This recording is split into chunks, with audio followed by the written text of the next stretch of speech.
And hello, good people of the internet. It is I, Tommy Kelly. This is Adventures in Mubu, and this is a 9-card reading for Benny. And his question is, what magical efforts are best put into achieving success with my new business? So let's go.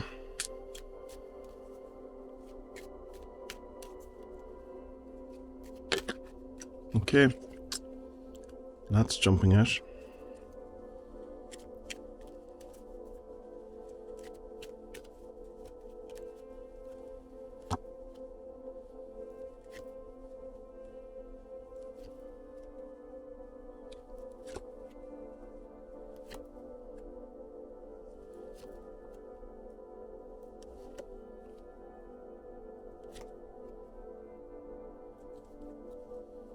Okay. So the heart of the matter is the adventurer, and see if I can get a bit closer.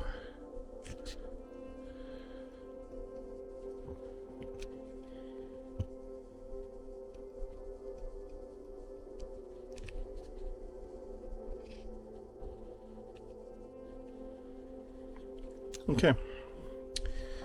So, just let me give a quick scan of all this and see what's going on here.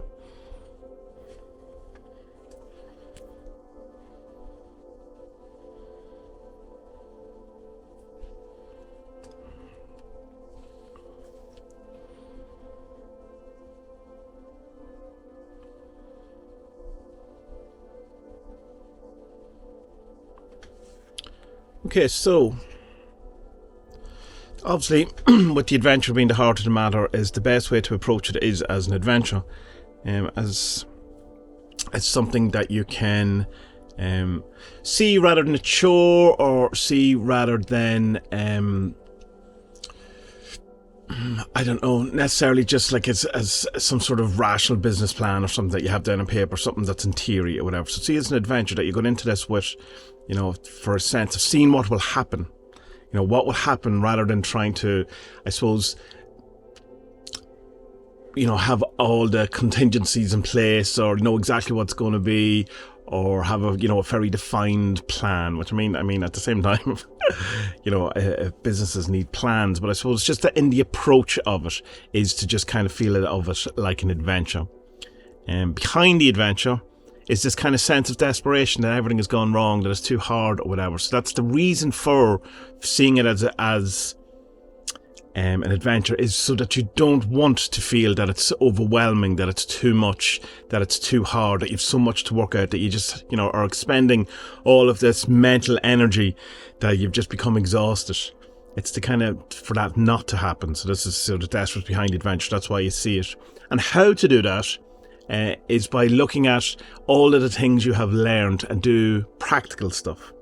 What is the practical application of these things? And because this is a question about what's the best magic approach, let's say what is actually doing magic, because there's an awful lot of people I know who claim to be magicians who do very little magic. And being that you're asked the question, what's the best magical approach, it would be to actually practically do some magic, rather than say, just kind of feeling that your general aura of being a wizard will get you through this, or that you don't actually have to really do the set pieces, or you don't have to actually light the candles every day. It's just intentional. I was kind of saying, no, it's not intentional. You actually have to do the magic in this case. And just to take all the things that you've learned and and put it into actual practical use. So that's kind of roughly what this middle layer is saying. So the thing to work away from, or to push in the opposite direction of, is being depleted, which is tying in with the desperate here as well. It's just to expending all your energy, the thinking it's all or nothing, that you have to put every single thing into it. And I suppose what kind of a chase is kind of it's single pointed, almost ascetic, giving stuff up, in order sacrifice in order to get something. And there is the balance here, and it's not even a balance of doing that. It's like just not that at all. It's not feeling that you have to give everything, absolutely everything, or that you have to be single pointed and this is done. It's like sometimes when you're into something, you feel that that's the only thing you can apply any of your kind of energy to.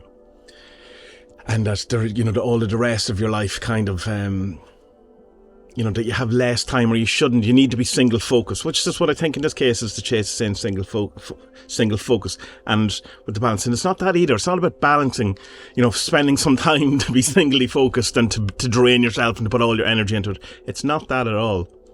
So what is it? So moving up, the thing to move towards. So instead of being depleted, it's the fodder. It's the unavoidable things of life that you just have to do.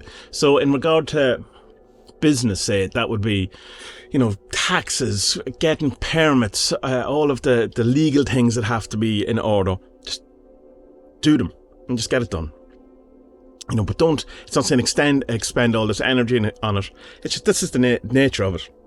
And the dancer as well is saying, you just have to go with it. You just have to, this is what it is. It's not about trying to beat the system. It's not about trying to, say,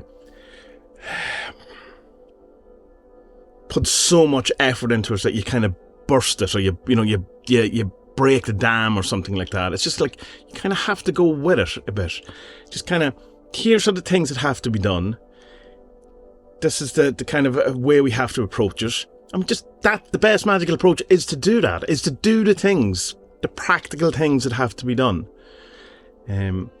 Rather than trying to spend all your time, because again, as we're going back for it's a magic approach, magically draining yourself, feeling desperate about it, being single-pointed that, or even balanced in it, that it's depleting all your thing. And of course, then we have the saint, and the saint would suggest that, don't be afraid to ask for help from the experts. Again, this can be intercedence. From a magical point of view, it would be, get the business deity, get the whatever the business is related to, get the person as the patron saint of that or whatever, and look for the kind of a help. But because it's above the guru, so it's the movement. This is what you should do and move towards that. Is that kind of thing of someone who can practically do the thing you need, who has either the expertise, the knowledge, or the wherewithal, or the skill, or whatever it is. That it's something that has to practically done, because it's tying in with the fado and the dancer. So it's like sometimes things you just have. There's unavoidable things that you just have to go with, that just have to happen. So saying if you can get some help with that would be, to me, it would suggest something like talk to a lawyer or a solicitor. Don't try to work out all the tax stuff on your own, just as an example. Or find someone who's done the same type of business as you want to move into, and let them talk you through all the kind of things. So just the whole thing again. In one sense, looking at it to avoid is the chaste is looking away from the depleted. So it's kind of as if don't turn your gaze away from the loss of energy. That because don't feel you have to, number one, exert that amount of energy that you become depleted, but also don't look away and pretend it's not happening. That is kind of it's tying in, I suppose, a bit with the balance. It's not about balance of depletion, and it's none of that. You shouldn't deplete yourself in any way. If you're seeing it as an adventure, that will stop the depletion. And how you run the adventure is by knowing that there's things that are unavoidable in it, that are just hassles or hardships or red tape or stuff like that. It's just the nature of what it is, and don't battle that. Just go with it. Get help if you need it. Be practical about it. Don't get desperate and don't deplete yourself. Don't look away from it.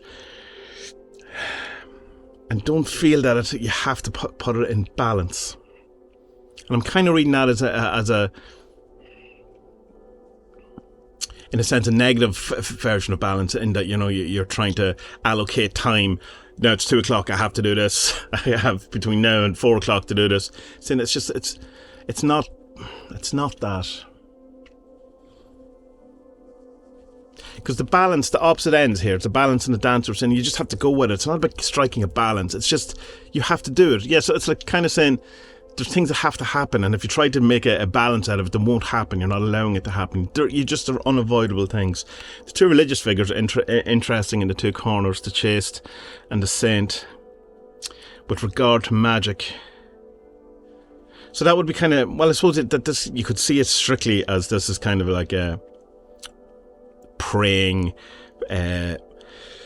pleading, petitioning, that kind of thing. So it's not that, it's just asking for the help. It's getting someone on board, doing the actual thing. So from a magic point of view, it would be about evocation rather than petitioning. So just to, I suppose, to finally just recap and start with your question again. What magical efforts are best put into achieving success with my new business? Seeing it as an adventure.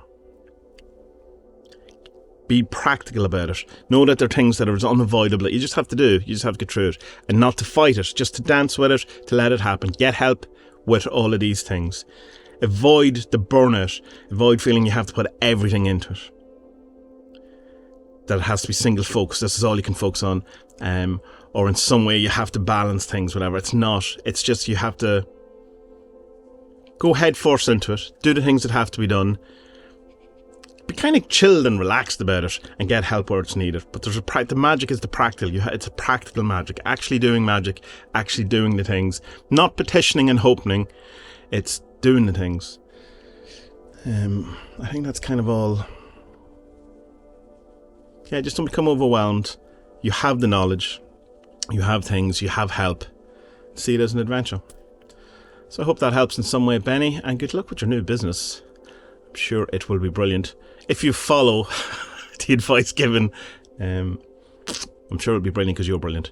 So that's it. Good people of the internet. Until next time, may our best days be ahead and be well.